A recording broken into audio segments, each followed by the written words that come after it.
নির্বাচনের বাকি আর মাত্র ৩ দিন। প্রার্থীরা কর্মী সমর্থকদের নিয়ে চষে বেড়াচ্ছেন নির্বাচনী এলাকার এক প্রান্ত থেকে আরেক প্রান্তে।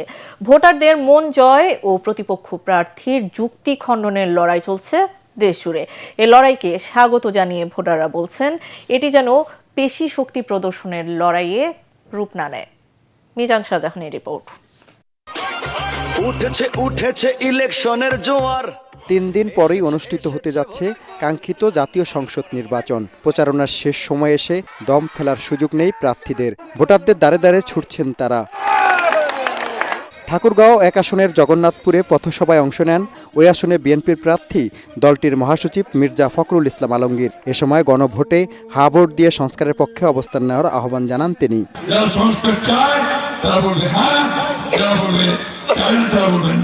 ঢাকা ৮ আসনের নটরডেম কলেজ এলাকায় জনসংযোগ করেন বিএনপির স্থায়ী কমিটির অন্যতম সদস্য মির্জা আব্বাস। ইলেকশন ইঞ্জিনিয়ারিং এর মাধ্যমে ফলাফল পরিবর্তনের চেষ্টা করতেছে, কারণ এই সরকারের বিশেষ বিশেষ জায়গায় বিশেষ লোকগুলো বসে আছে। ঢাকা বিশ্ববিদ্যালয়ে গণসংযোগ করেছেন একই আসনে ১১ দলীয় জোটের প্রার্থী এনসিপির নাসিরউদ্দিন পাটোয়ারি। আমার বিরুদ্ধে এমন কোনো জায়গা হয় না হেনস্থ করা, আমাকে ছোট বেয়াদব বলা, সব কিছু করা হয়েছে, হেনস্থা করা হয়েছে। মানসিকভাবে আমি ১ সেকেন্ডের জন্য ভেঙে পড়ি নাই।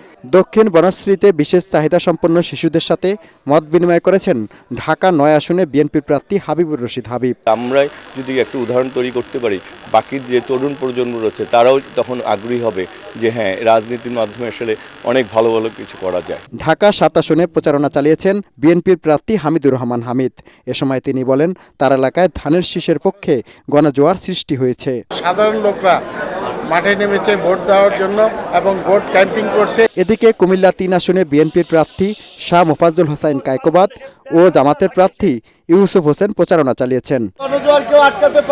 নাটোর ১ আসনে জামাতের প্রার্থী আবুল কালাম আজাদ প্রচারণা চালিয়েছেন তার নির্বাচনী এলাকায়।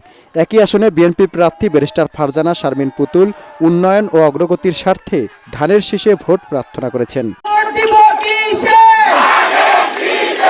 নাটোর ২ আসনে ভোটারদের দ্বারে দ্বারে যাচ্ছেন বিএনপির প্রার্থী দলটির কেন্দ্রীয় নেতা অ্যাডভোকেট রুহুল কুদ্দুস তালুকদার দুলু। নোয়াখালী ৬ আসনের হাতিয়ায় সরব প্রচারণা চালান বিএনপি, এনসিপি ও স্বতন্ত্র প্রার্থীরা। চাঁপাইনবাবগঞ্জ ২ আসনে জামাতের প্রার্থী মিজানুর রহমান নাচলে নির্বাচনী সভা করেছেন। ময়মনসিংহ ১০ আসনে নির্বাচনী জনসভায় ধানের শীষের পক্ষে ভোট চান বিএনপির প্রার্থী আখতারুজ্জামান বাচ্চু। মিজান শাহজাহান, এটিএন বাংলা।